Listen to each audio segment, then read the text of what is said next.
Warner Music Group just did a landmark deal with SUNO. Legislate, litigate, and license. This is the playbook, guys. I've been talking about this for over 2 years now. I like to call it the Spotify playbook. Perfect example is what the major labels did back in the early days of Spotify. The end goal being that they're going to negotiate favorable licensing terms, including equity stakes in these companies. Guys, what I've been saying the whole time. Major labels use a very precise set of techniques. First step is legislate. The labels come in and say you are infringing upon our copyrights and we are for artist rights and ownership. This lets them set the narrative that they are pro-artist. Step 2 is litigate. They then come in and sue these companies for hundreds of millions of dollars. What this does is give the labels leverage so that they can later go back in and get an equity stake in the company that they're suing and cut extremely lucrative licensing deals for the music that they said that they were trying to protect to begin with. Legislate, litigate, license. I say all this to say that the major labels never had any ethical concerns about SUNO or Udio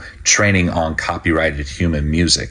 They were just trying to position themselves so that they could have full control over how the AI landscape develops in the coming years. Very soon, we're going to have an AI-only streaming platform that's going to be created in partnership between the major labels and SUNO. Why do you think the major PROs, ASCAP and BMI, now approve for AI-assisted works to be registered?